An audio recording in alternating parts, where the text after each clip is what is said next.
When you think game, when you hear the word game, what comes to mind? Do you think of card games? Board games? Do you think of sports? Or do you think of video games?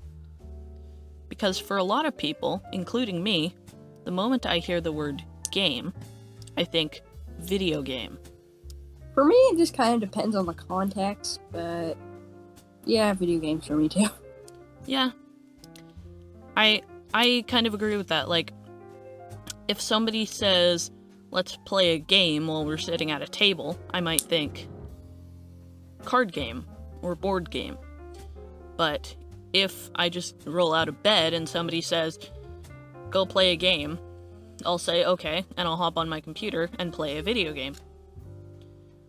And why are video games so popular? Think about it. What makes a video game different from a different kind of game, like a board game, sport, or card game? What do you think? I think there's just like some more potential. Yeah, that's what I was thinking too. There's more options, I guess. Like, for a video game, the developer, can make a dream come true. Like, the developer can make a game where you can do anything. Whereas in real life, with a sport, you can't really do that. Yeah, and rules. While you get the most immersion in a sport, because obviously you are the one doing it, you have to obey the laws of science and physics and everything, and live in the real world. There's Science things like LARPing, but, you know, that's fun for sure, but it's not really creating your own world. Yeah. And you, like, if you think about a card game or a board game, those are really fun too. I mean, I'm not saying they're not fun. I love, like, pretty much all games.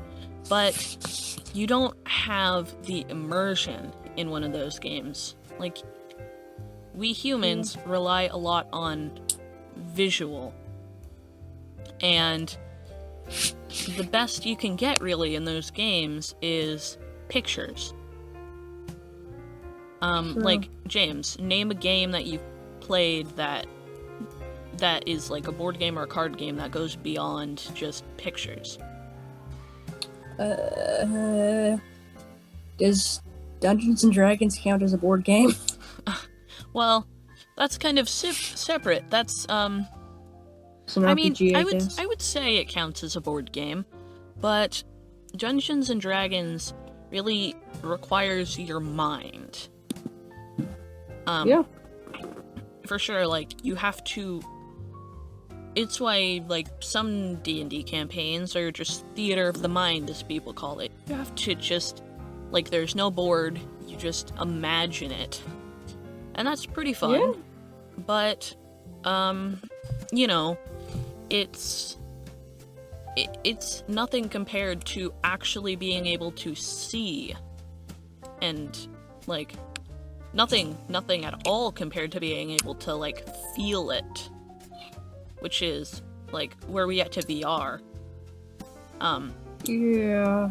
Which, it's not quite there, but obviously there are many startup projects and other things that allow you to, at a basic level, feel like what you're doing.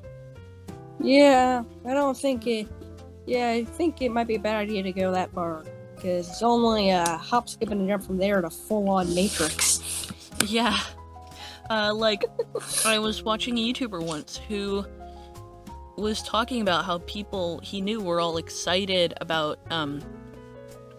like, being able to feel everything in VR games, and he's like, yeah, because I totally want to feel it whenever I get 360 no-scoped in the head by an 8-year-old screaming into his mic in VR. Yeah. I agree with his point. Like, feeling Yeah, stuff is great, but to an extent. Yeah, But do you really want to feel it when you're playing a game of Halo and you're on blood gold and some random 8-year-old snipes you from the other side of the canyon? yeah, Do you really want to feel that? you don't really. That's the thing. Is like, I mean, I feel like the rage from that happening is already. already enough to tear you apart. Yes. Yeah, it's like I said, there are so many, even infinite possibilities in video games, but when you can feel it, when you get blow darted in 6 shards of darkness, it's... When you can feel it when you get exploded in the face by a creeper in Minecraft. Oh no, oh gosh. Yeah, it really... Minecraft's still number 1. Video games are incredible, and I love video games. Most people take them for granted. I mean, I do most days, until I actually think about it. They're great because you can create your world to do whatever you want. Some of you let you experience what it's like to be God. Yeah, it almost is. Like, you... And playing video games is great because you get that instant feedback of seeing what you're doing and knowing what you're doing. And just the next step from that is VR, and the next step from VR is Ready Player One.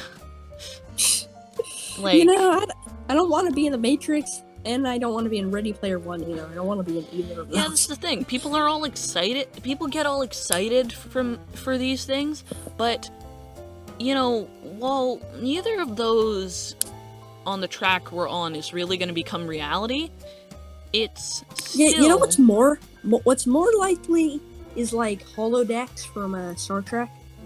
Yeah. That's probably what is going to happen with virtual reality. Yeah, like... Which, that is cool. I would love to be in, like, a holodeck. Yeah, I would too. I mean, that's super cool. Like, imagine... The way I sort of imagine a holodeck is the moment you walk in the room, you're not actually walking in the room. You are stepping into, essentially, a suit that is, like, a full-body VR suit, and instantly, like, brings you to this place. You know, I don't think that's actually how it works in Star Trek. But... Yeah, but like, yeah. in real life possible technology, because it is... The way the matter in the holodeck works is pseudoscience, really. But... It's not matter, it's like force fields and light waves. Yeah, but still, my point stands, it's kind of pseudoscience. But what I think of is, imagine you just walk into a room and you walk straight into this suit, and instantly you see and smell and feel everything around you in this new world that is allowed for by the suit you're in. Or even something like in Sword Art Online, the Neuralink, where you don't even have to move your body, it just triggers nerves and links in your mind. Yeah, I don't know if I want to connect anything to my brain, though. Yeah, that's like the whole point of the first season of SAO is the consequences. Like, any really smart person who wants to do something bad can put you in the game, and then if you try and get out, your brain gets fried. Yes. And if you die, your brain gets fried. Like, I know you haven't watched it, James. But that's kind of the concept. Actually, I just realized. What? We haven't introduced ourselves. Oh yeah, that's true. I'm Ari, and he is James. Okay. Yes, hello. I am the resident trivia brain person. If you ask him Marvel questions, you'll get smacked. Yeah, like, I feel like every, book or fantasy or sci-fi, whatever, has this different vision of basically all the concept of VR. The holodeck Yeah. was sort of an old pseudoscience kind of imagination of not needing to put on anything, just being able to walk into your VR. I mean, seeing as it's in the same time as being able to just speed around the galaxy Yeah, at warp no speed. kidding. I mean, I feel like when we have that kind of technology, we should be able to do Yeah, that. pseudoscience over that away. Yeah, like when we have like Star Trek level technology, we should be able to get the rest of Star Trek technology pretty easily no too. kidding. Yeah, but and like Ready Player One has this this vision. I'm sorry, I've never read it or watched it. I've seen many clips Neither of it have I. and I've heard much about it. But from what Never I watched it understand, I know I really should read it. But from what I understand, it's basically next level VR. Like you have to walk on this omnidirectional treadmill, which is a thing. It is a thing. They are prototypes. Well, some of them are. Like the catwalk. There's a thing called the catwalk. It's not quite like total Ready Player One style immersion, but there are prototypes that are more that way. And we have VR headsets. Yeah. They don't They're work almost that well though. what? They don't work that well though. Well, no, that's not true. Like, yeah, they do. Like, what is it? The HP Reverb G2? Incredible Is it? headset.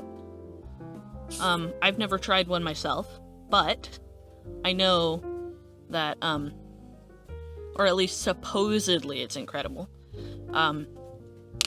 It requires a lot of computing power, but, like, eventually, in, say, 10 years, VR will get to the point that the headsets won't be the limiting factor anymore. Like, they will be pretty comfortable and, like, they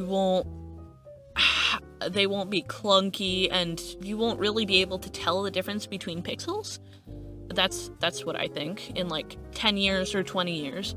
But then after that, we get into haptics. There are like haptic suits, like yeah, there are haptic suits, like, but all they do is vibrate. They can't like they can't make you feel like actual touch, like say running your hand along a wall. You just go and like rain falling on you is just like it's just a little buzz. But you know, I think maximum time that decent haptics will take is 50 years. Indistinguishable from real life haptics, maximum 100 years. I try not to be like old shows and stuff, and like Crisis, supposedly set in 2019. I try not and Back to the Future, they went to 2015. They got like the flying cars with hologram and stuff. Hoverboards, yeah. Yeah. Man, I try to be more realistic with my imagination of what the future will bring. Yeah. Because, what is it, Moore's Law? That is the law of, like, rapidly evolving technology. That's slowing down. Like, things aren't advancing as quickly anymore. But that doesn't mean that they're not advancing. Yeah. Of course, like, everything's advancing. In this world, technology advances fast. When you look at it on the time scale that our evolution is on, crazy fast. Like, from the first computer back in, like, the 40s to a microchip that could probably run the shuttle program. Like, Yeah. it's to quantum computing, to haptics in VR. Things go fast. Like, and there is a lot of innovation happening. But the thing is, like, while it's slowing down, like I said, it's still happening, and we will get there eventually. Yeah. Unless we find somewhere along the way that is physically impossible to do, which almost nothing is, except time travel backwards. Well, technically, it might be possible. Time travel backwards. Also, I have this whole lecture about time travel that I'm just gonna shorten right now, which is, if you go back in time to do something, and it happens, then either you won't exist, or you won't go back in time to do that thing because it's already been done. And then it'll just basically break the universe, which is why I don't believe that backwards time travel can exist. Anyway. So if you time travel forward, will you be able to time travel back and go... But will you be able to time travel back and so to where you used to be? There are theories about time travel, about going faster than the speed of light, which, well, going faster than the speed of light, yeah, it's also physically impossible. Yeah. Okay. Anyway, we're getting seriously off track. Yeah. My card's better. My point being, like, we will eventually get to VR and haptics and stuff that will make gaming... We'll just take gaming to the next level. Like... Yeah. Imagine making a game and being able to live in that game. Yeah. Being able to look around and do things with your own hands, with your own, like, consciousness, instead of just moving a mouse around and clicking WASD, which I love just computer gaming. I'm good with computer gaming. It's great. I do it all the time. And it's more immersive than you might think when you actually think about how you're literally just clicking buttons. Yeah. But eventually it will get past computer gaming, and we will be able to have our computers in our virtual realities instead of having them in our realities, which brings up, of course, a question that many people have asked of what will happen when VR is readily available to everyone. VR like in Warcross, where nobody ever wants to leave. And VR in Ready Player One, where overpopulation and, like, nobody ever needs or wants to leave VR. I mean, probably to eat you'd need to leave. Well, I'd say definitely, because virtual food is not actually gonna go into your digestive system. But, like, a lot of people have asked this question. What will happen if nobody ever wants to leave VR? What will our world become? Alright. Yeah, go ahead. So, we've talked a lot about games in the future, so I'm gonna turn this around and talk about games in the past. Yeah, because what led up to these revolutions that we're having? Yeah. Well, one of the first ever video games is Pong. Not the first, though. Not the absolute first, but it's one of the first, and is widely recognized as the original game. Although, back then it was actually called Tennis for Two. It's true. It was basically just a simple manipulating a single pixel with another couple pixels. 1-bit game, really basic, not a lot of fun programming, but it kicked off the revolution that would eventually lead to what Ari's talking about. Yeah, because... And it's such...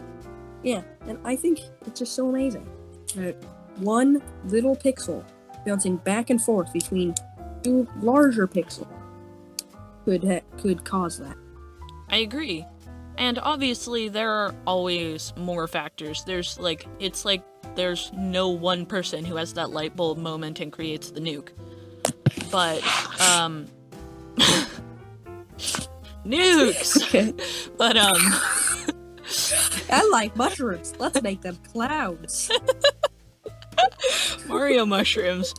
But yeah, it's really amazing how people invested, believed in video games, and believed so much that they would invest all this into creating a legacy, really, of games that evolved from turning a dial to move a little line on a screen, with simple physics, but that was more fun than you might think by the description, to Mario, like the first Mario games, in arcades, to Donkey Kong. Well, Donkey Kong was before, yeah. He was actually Jumper back then. Yeah, no, he wasn't Jumper, he was Jumpman. Jumpman, yeah. Mario Jumpman But, Mario, that's his full name. From Pong to Donkey Kong in arcades, like the early arcade games, to 16-bit Mario games, to the N64, to all these things. The worst controller ever. Yeah, oh man. Well, they started the joystick, but the controller the controller ergonomics were not super well thought out. Anyway. Yeah, it was just horrible. It still haunts well, by me in our nightmare. standards, that's one of the things. People like me look back at these games and go, "Oh, how could anybody live with 8-bit? That looks disgusting." But back then, it was a revolution. Hey, don't knock 8-bit. No. I'm not knocking it for what it was. I'm knocking it for what it is. I'm knocking it for comparing it to games we have nowadays. It really doesn't, match up, you know? Yeah, but I will say this. Those games are still fun today. They are. Which is... I've got, the Nintendo Online Pass. I play, the old NES and the Super NES games on my Switch. Yeah. It's still pretty fun. Yeah, they are. Because while graphics can make a big difference, game design is at the heart of what makes a game fun. You have to have a good story, unless it's something like a first-person shooter game. Some of those stuff. And you have to have, engaging combat and play, and engaging gameplay. You can't just press a button and win a level. That's not fun. Can in some games. Well. Cookie clickers, that's just pressing the button a bunch of times, just click. Yeah, but why are those games fun? Why? Well, because you're getting reward for clicking more. The more you click, the more you get. That still has an objective.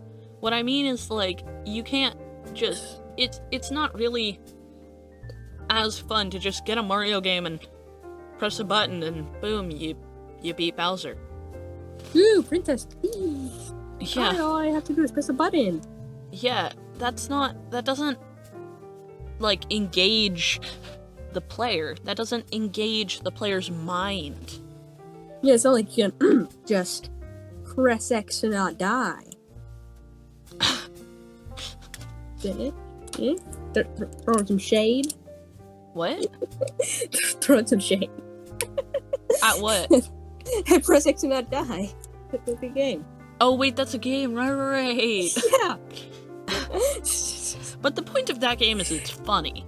Like, I mean, it is funny. every game that is popular has to have an objective and an entertaining way to get there. Whether it's funny, whether it requires skill, it needs that element of entertainment. Like, say, like back to sports and stuff, you have to win. You have to win. You have to win. And because of the way we are, we feel good when we win. We're very because it means we're competitive better. We're very selfish, competitive beings. Well, yes, but still, the reason we feel good when we win is because when we win, it means we're better, and it means we survive. Exactly. So, selfish. Well, yeah, but it's like wired into us, I think. I mean, obviously, I'm not a psychologist. Don't really take my word for it, but our very evolution in genetics causes us to be selfish. Well, yeah. I mean, because if you're not selfish, then you don't take the stuff you need to survive. It's true. You gotta be at least a little bit selfish to live. Yeah, it's true. But like, good game design. That's the thing about, like, even old games, like the earliest Marios, is even though those games might not have been up to our standards nowadays, they might not have had good graphics or had complicated controls or levels. But I will say they had good design that engaged the player. Yeah, no, they were pretty hard. Well, yes, that's true. That is, I would say that's the main way that games back then, which didn't have the things that we have now, could engage a player, is that the player needed to be good at the game. If somebody loses, it's why gambling works. If you lose, you want to go back and win. That's why gambling is so addictive. Yeah, I mean, I don't want to compare games to gambling, or well, some video games are gambling, or to drugs, but like, you get that dopamine when you win. Oh my god. You're actually comparing video games to drugs. I know. I'm sorry. It's true though. You get that feeling, like when you win, you are happy. You are excited. Look, parents. If you're listening to this and you're trying to consider whether or not to let your little Timmy boy play video games, don't worry. They're not video games aren't drugs. No, they're not. Different. No, they're different. Of course they're not drugs. Video games are not drugs at all. But like, my point being, like, let little Timmy boy plays video games. Yeah. Like, video games are like any other kind of game. You get dopamine when you win. That's the thing. That's not bad. That doesn't. Yeah, but little Timmy boy gets some dopamine when he beats you at Monopoly, even though you just let him win. Yeah, that's the thing. People are happy when they win. So we want to win. So we come back to win. And just to play more, to feel the satisfaction of playing and winning. And just the satisfaction of the gameplay. Which is all incorporated into good game design, which is what makes an enjoyable game. Man, my parents used to always let me win games. And then my brother was born. Oh yeah. But, that was totally off track. Anyway. Yes. Yeah. So, we all like to win. And sometimes you don't even need to win. Sometimes the gameplay is just the fun part. And that's the thing about more modern games, is that they have more complex gameplay, which is what allows them to be not just hard games, but fun games, you know? Yeah, I mean, honestly, like, half the time I spent playing Legend of Zelda Breath of the Wild, I just spent just admiring the graphics. Oh, yeah. That's just like, Like, Wow, modern this is so games beautiful. open up new ways to make a good game. Like I said, old games, really, their best thing was to really, as far as I understand, was to make the game hard so that people would come back to win again. Yeah. But nowadays, there's so many different things that you can do with a game that, like, that make it enjoyable. Yep. Good combat, Okay. good mechanics. Yeah, like, good game design, good graphics, good combat, good mechanics, good controls, good gameplay. All these things, they just make a good game.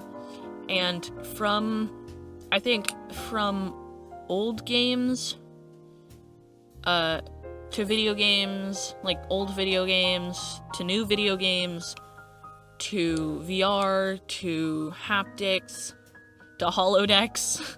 Holodecks. That, I think, good game design will remain the thing that makes a great game. Because you can't have a great game if it's not fun. Of course. Like... Yeah, because it's not a good game. It's yeah, boring. it's what killed, it wasn't Sega, it was Atari back in the day. Atari. It's what essentially killed Atari. They rushed their games, they didn't make good games. That's the thing that can kill companies, that can kill games, is bad game design. Sega died just because Nintendo got more money and bought them. Pretty much, yeah. But through the decades, good game design, I think game design will get better, graphics will get better, controls will get better, it'll be more engaging, and we'll see where it goes from there. Yeah. You know, I think Nintendo's gonna win the current console war too. I mean, I know that for some reason people aren't really counting it as like a competitor. It's mostly just Xbox and PS4 and PlayStation, I mean, these days. But like Nintendo, they won the last one. They're gonna come out of this owning 2 more game companies. I agree, but that's definitely a matter of opinion. Anyway. It's true. Yeah, I mean that could be a whole nother episode on its own. It could.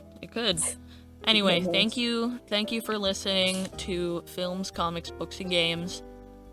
Where we talk about films, comics, books, and games. Yeah, today we were talking about video games and what makes them so enjoyable.